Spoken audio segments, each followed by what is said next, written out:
चलिए अब सेशन का शुरुआत करते हैं। सेशन की शुरुआत में मैं सबसे पहले हमारे पूर्व प्रधानमंत्री राजीव गांधी जी को नमन करती हूँ, क्योंकि ये जो नवोदय विद्यालय है उन्हीं की ही देन है। और अगर इस विद्यालय की स्थापना नहीं होती तो ये हमारा नवोदय परिवार भी नहीं होता और हम इसके सदस्य नहीं होते। मैं अपने गुरुजनों से सादर प्रणाम करती हूँ। आज उनकी वजह से ही मैं इस मुकाम पर हूँ। मेरे सभी सीनियर भैया दीदी को मेरा प्रणाम एवं मेरे छोटे भाई बहनों को मेरा प्यार। सबसे पहले मैं उस 6 माह पूर्व हुए उस दुर्घटना के बारे में बताना चाहूँगी कि बड़ाइच सर और उनकी वाइफ का निधन एक सड़क दुर्घटना में हो गया। इसलिए आज मैं मेरी ओर से एवं अपने बैच की तरफ से और समस्त नवोदय परिवार की तरफ से उन्हें श्रद्धांजलि अर्पित करती हूँ। ठीक, पहले मैं अपना परिचय दे दूँ। मैं डॉक्टर निशा कुमारी मुंडा, मैं 9th बैच से हूँ नवोदय की। मैंने 10वीं तक ही नवोदय की पढ़ाई की थी नवोदय में। आज मैं डर्मेटोलॉजिस्ट हूँ और असिस्टेंट प्रोफेसर के पद पर मैं यहाँ MGM मेडिकल कॉलेज जमशेदपुर में कार्यरत हूँ। आज से ठीक 10 दिन पूर्व मुझे बोला गया कि तुम्हें एक लाइव सेशन करना है। मुझे इसके बारे में तो कुछ आइडिया ही नहीं था कि ऐसा भी कुछ प्लेटफॉर्म बनाया जा रहा है, क्योंकि मैं सोशल मीडिया पे उतनी एक्टिव नहीं हूँ। फिर जब पता चला कि नवोदय के बारे में बताना है, अपना एक्सपीरियंस शेयर करना है, तो मैं उसी समय एक्साइटेड हो गई। अब मैं सोचने लगी, मैंने अपने बैचमेट्स को भी कहा कि मुझे तो 1-2 दिन में ही मेरा सेशन करवा दो, क्योंकि मुझे सब लोगों से इंटरेक्ट करना है। और इन 10 दिनों में क्या बताऊँ, मैं तो यूफोरिया में ही थी। मुझे बार बार हर एक घटनाक्रम याद आ रहा था। पहले भी याद करती थी, पर इतना शायद उतना समय नहीं दे पाती थी कि मैं उन चीज़ों को याद करूँ। पर जब पता चला कि ये ऐसा प्लेटफॉर्म है जहाँ पे सीनियर जूनियर्स टीचर्स सब मिलेंगे, तो मैं उन घटनाक्रम को याद करने लगी। गौर सर, प्रणाम सर, आप मुझे सुन रहे हैं, देख रहे हैं, मुझे बहुत खुशी हो रही है। आज देखिए, आप लोगों के ही आशीर्वाद से मैं आज डॉक्टर हूँ और एक अच्छी ज़िंदगी जी रही हूँ। जब नवोदय के बारे में क्या बताऊँ, जब पहली बार मैं नवोदय में आई थी, मुझे दिन भी याद है, 30 नवंबर 1995 को। उस दिन मैं इतना रो रही थी कि मुझे रहना ही नहीं था वहाँ पे। तो मेरे पापा मुझे छोड़ने आए थे, तो वो बोले कि 15 दिन के बाद बेटा तुम्हारा विंटर वैकेशन शुरू होगा, तो मैं तुम्हें लेने आऊँगा। और वो 15 दिन मुझे ऐसे लगे कि मैंने 15 महीने बिताए वहाँ। और जब विंटर वैकेशन के लिए मैं जब जा रही थी, तो मैं अपना सारा सामान लेकर चली गई कि मुझे वापस ही नहीं आना है। लेकिन उस वक्त मैं ये नहीं समझ पाई थी कि यहाँ से मेरा जीवन बदलने वाला है। कुछ घटनाएं हैं जो मैं बताना चाहूँगी, शेयर करना चाहूँगी, कि उसे मैं आज भी याद करती हूँ तो लगता है कि कुछ ना क्या बताऊँ, वो मेरे जीवन में अमिट छाप छोड़ दिया है। एक घटना है क्लास 7th की, जस्ट समर वेकेशन के बाद की बात है।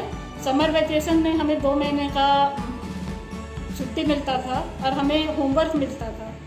तो उस होमवर्क को हमारे क्लास के शायद 5-6 बच्चों ने ही किया होगा कंप्लीट। और हाँ, उन 5-6 बच्चों में मैं भी नहीं थी, मैंने भी कंप्लीट नहीं किया था। तो मैम पूछ रही थी कि तुमने कंप्लीट क्यों नहीं किया। एक बच्चे से, मेरे बैच के लड़के से पूछी कि तुमने कंप्लीट क्यों नहीं किया होमवर्क। तो उसने कहा कि वो उस समर वेकेशन में कुआं खोद रहा था। तो जब मैंने ये सुना कि वो कुआं खोद रहा था, और मैं तो कुछ भी नहीं कर रही थी उस वक्त, मैं तो ऐसे ही घर में तो कुछ भी काम नहीं करना पड़ता था, तब भी मैंने होमवर्क नहीं किया। मुझे बहुत ख़राब लगा। उस दिन से मुझे लगा कि नहीं, मैं 100% अपना दूँगी। फिर दोस्तों के बारे में क्या बताऊँ, हम अभी भी याद करती हूँ उन लोगों को तो भावुक हो जाती हूँ। क्लास 10th की बात है, पहला मेरा मैथ का यूनिट टेस्ट था। तो उस यूनिट टेस्ट से पहले हमारे हॉस्टल का लाइट चला गया था। सब लोग मेरे हॉस्टल से दूसरे हॉस्टल में चले गए पढ़ने के लिए। तो मैं वहाँ पे जाके लेट गई कि नहीं, मुझे तो नहीं पढ़ना है, मेरा हो गया, कितना पढ़ूँ। सब लोग तैयारी कर रहे थे, पर मेरी फ्रेंड को ये लगा कि मैं सो रही हूँ, मैं सो कैसे सकती हूँ। तो मुझे उठाई, कहने लगी कि बाकी के मार्क्स तुमसे ज़्यादा आएंगे, तुम्हारे मार्क्स कम नहीं आने चाहिए।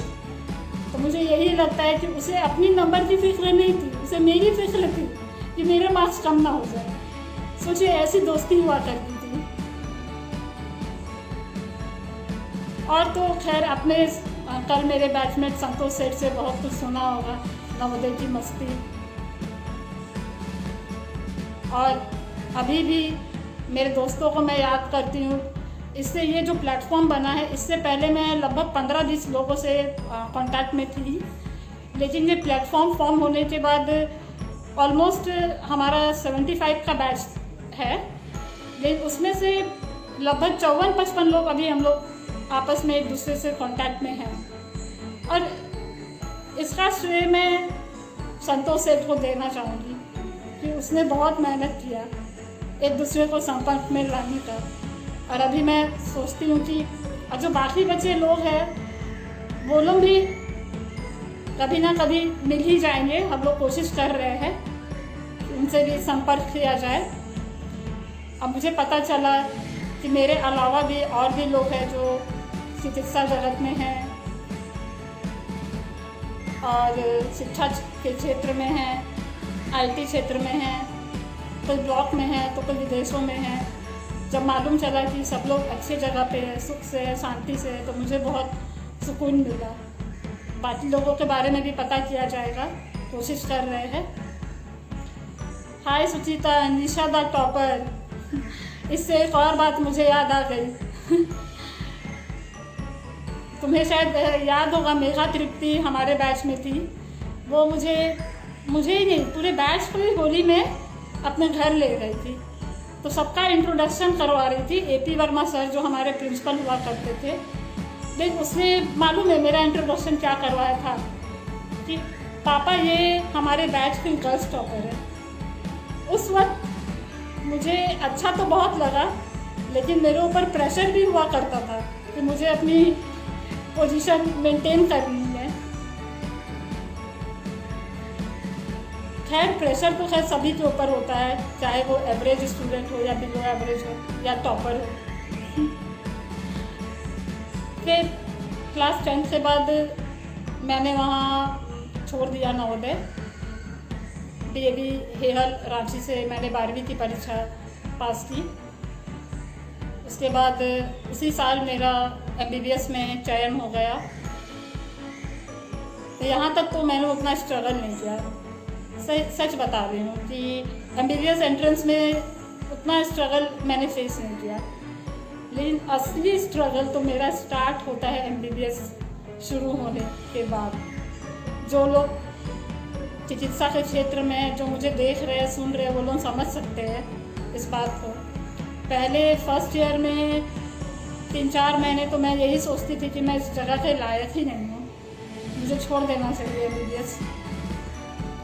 मेरे पेरेंट्स मुझे बोलते थे कि तुम पास हो या फेल हो, बस कुछ गलत कदम मत उठा देना। तब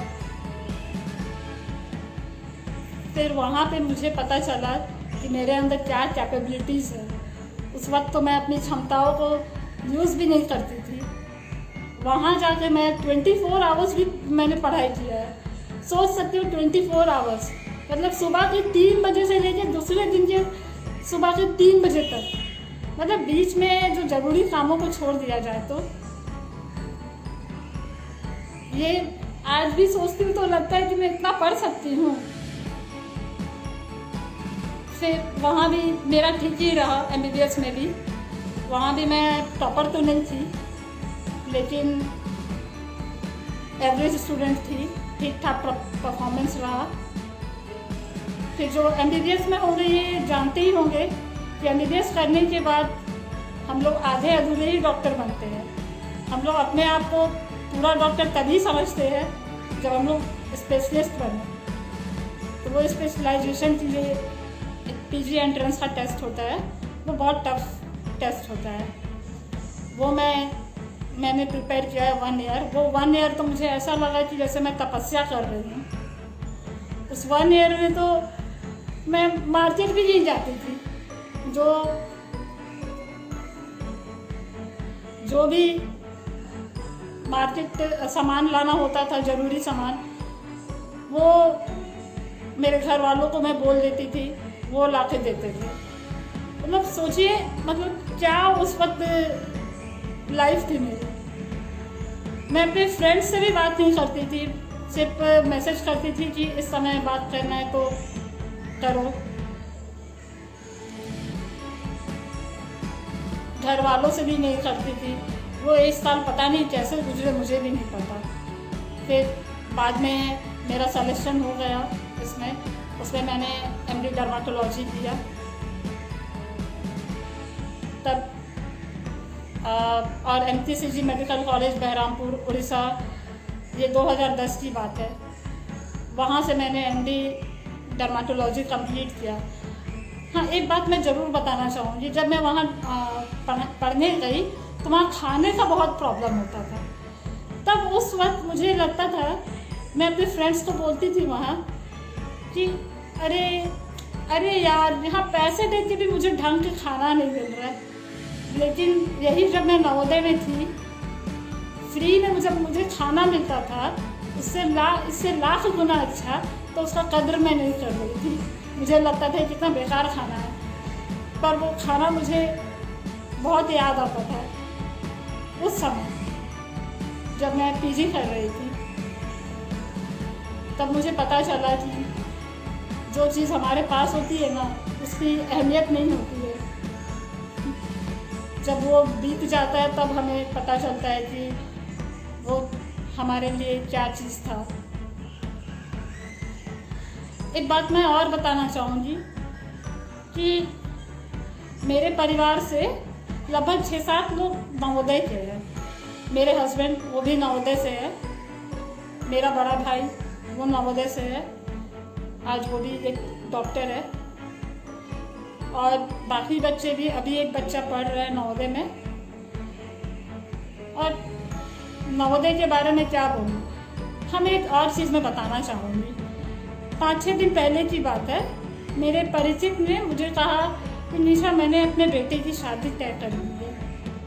तो वो मुझे फ़ोटो दिखाने लगे लड़की की और बायोडेटा दिया कि देखो वो उसका बायोडेटा ये है।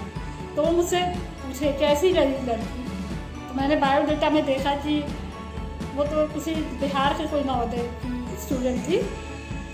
तो जैसे मैंने नवोदय देखा तो मैंने ये कहा कि अंकल, आपने बिल्कुल सही लाइफ पार्टनर चुना है अपने बेटे के लिए। आप देखिएगा नवोदय से है ना, वो अच्छी ही साबित होगी आपके लिए। पता नहीं क्या था, मैंने ऐसे बोल दिया क्योंकि मुझे ऐसा लगता है कि पता नहीं, ये सबकी अपनी पर्सनल व्यूज़ है। हो सकता है कि मैं ही इस बारे में मैं ज़्यादा बायस्ड हूँ। अगर आप लोग को भी लगता है कि मैं सही मतलब आपकी जो ओपिनियन मुझसे मिलती है तो ज़रूर मुझे कमेंट करके बताइए। क्योंकि मुझे लगता है ना कि नवोदय, चाहे वो रांची नवोदय ही नहीं, ऑल ओवर इंडिया में जितने भी नवोदय के बच्चे हैं, रिलेटिवली मतलब कंपैरेटिवली थोड़े से मतलब मोर केयरिंग नेचर के, मोर सेल्फलेसनेस होते हैं, मुझे ऐसा लगता है। अब पता नहीं आप लोग क्या सोचते हो, मुझे कमेंट ज़रूर करके बताइए। हो सकता है मैं गलत भी हूँ या मेरा परसेप्शन गलत हो, पर मेरे घर के बच्चों में मैंने देखा है कि थोड़े से नवोदयन जो होते हैं ना, कॉम्प्रोमाइज़ कर लेते हैं दूसरों की खुशी के लिए।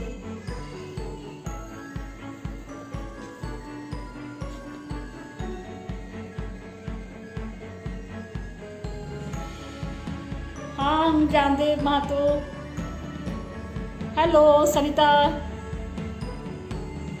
बोर तो नहीं ना कर रही हूँ आप लोगों को?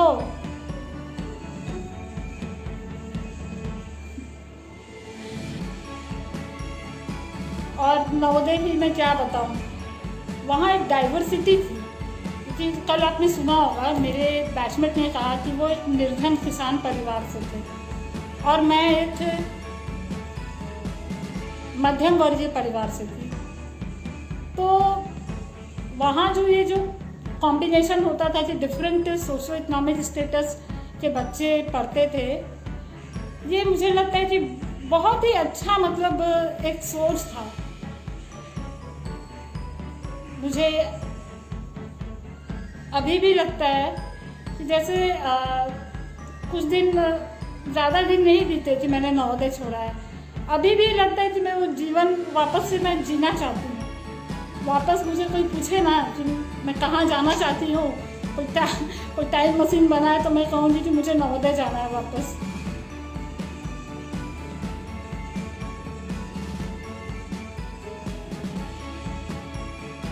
और मैं ज़्यादा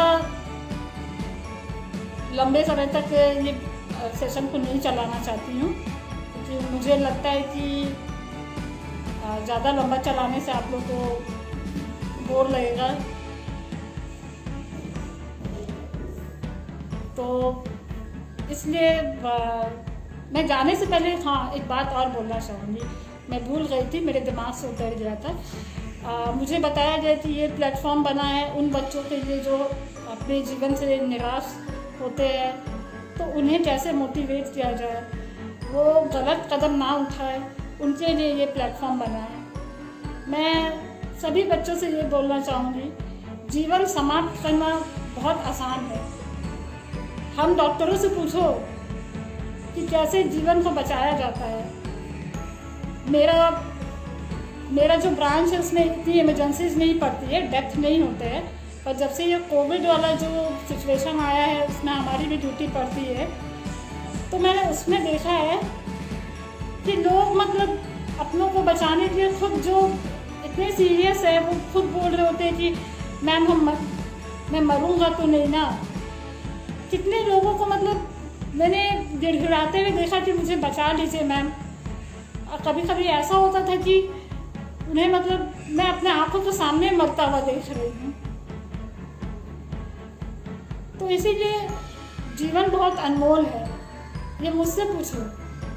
इसलिए मैं अपने सभी जूनियर्स या सभी लोगों को मैं बोलूँगी कि प्लीज़ ऐसा कुछ भी मत करिए, क्योंकि हमसे ज़्यादा कोई नहीं जानता है कि एक जीवन बचाने में हमें क्या क्या झेलना पड़ता है। और लास्ट में मैं बस यही कहना चाहूँगी कि जिनको भी कुछ प्रॉब्लम हो मुझसे ज़रूर संपर्क करें। मैं हमेशा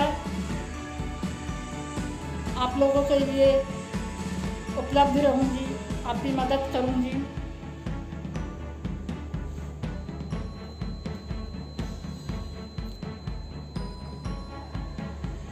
गुड नाइट एवरीवन, मैं सेशन का एंड कर रही हूँ। हाय फिरोज। हाँ, मैं एक चीज़ मैं और बोलना चाहूँगी, प्लीज़ अगर मेरे कुछ बैचमेट्स हैं, खासकर मेरी बेस्ट फ्रेंड विनीता कुमारी, अगर उनसे किसी का कांटेक्ट होता है तो प्लीज़ मुझे मतलब बताए, वो मेरे कांटेक्ट से बाहर में है। सभी टीचर्स से मैं यही कहना चाहूँगी कि आप लोगों ने मुझे बहुत प्यार दिया। गुड नाइट दोस्तों, टीचर्स, सीनियर्स एंड जूनियर्स।